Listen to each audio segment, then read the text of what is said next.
Welcome to my review of the Discraft crank. We have one in Big Z, we also have one in the ESP plastic as well. No sponsor to thank this time around. I bought both of these with my own money to test them from my own personal bag, but of course I'm going to report back to you guys with my findings. Spoiler alert, the Big Z sticking around, ESP not so much, not for now. So let's take a look at them both. We have the ESP plastic, the new swirly blend of ESP. Beautiful disc. I love the gray kind of muted swirls to it. It's just a really good looking disc for sure. 165 grams. The Big Z is right in the high 160s. I really love the stamp on this thing. It's got that kind of sparkly foil stamp to it. The blue on gray looks wonderful. I also really like how clean this stamp is. It's just nice logo, lettering, no weird artwork or anything unnecessary. Here are some flight numbers: 13, 5, -2, and 2, and then Discraft's flight number, which I basically ignore. Now that we have these four flight numbers, we have two numbers here to denote what this one number is denoting. So why is that there? We don't need that there anymore.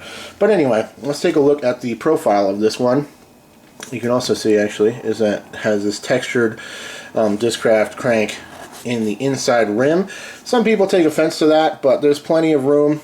There's also some other information kind of textured in there. Some people hate that, but there's plenty of room to grab it where that isn't, and you can basically ignore it. You just kind of have to adjust your grip until you get away from it if you don't like that feel. I would imagine at least a few players out there kind of dig having the little bit of texture on the inside rim. You know, everybody has their preferences there. I don't really mind it either way. So, very sharp disc. As you can see, it's a very, very wide rim, and it's got a pretty pointed edge. It's kind of squared off right at the lead edge, but overall the design is very low profile, very sharp. The Big Z definitely has more of a dome to it. It's not like a huge pop top. Let's see, will it pop at all? Yeah, a little bit of a pop there, but not really. Definitely more of an average profile. It looks domier on camera than it looks in my hand, but either way, it's definitely has more dome than the ESP, which is almost board flat across the top. I like the Big Z plastic. It's a little softer. I like the fact that it has just a slight dome to it. I don't mind flat at all. Like, I dig the flatness of the ESP, but I think the Big Z is a little bit softer in my grip, which feels a little better, and I definitely like the way it flies much better. Let's put up a couple different options and compare them to the Big Z or the ESP crank, just because it's right here. And we got a recycled Gladiator by Latitude 64. Let's put it up next to that. Also a 13 speed. You can see the crank's slightly wider rim there and way sharper. One thing I really love about the Gladiator is that soft rounded outside edge there. Really, really comfortable feel in the hand.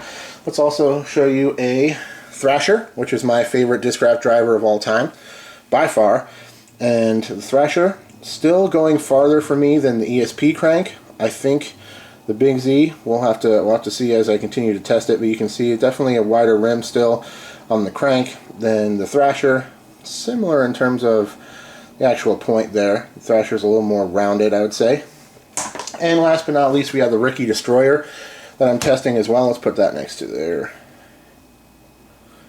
Still a wider rim for the crank for sure, and similar in terms of they're both pretty sharp ultimately. Both wide rim distance drivers, of course. So all in all, I like the feel of the crank. It's fine. It's got a pretty wide rim, so if you have small hands or you just don't like that wide rim feel, this is not the disc for you. As you can see, pretty substantial rim there, but I don't mind it at all. I feel like I can throw it quite well, and I definitely prefer the Big Z in terms of feel and flight.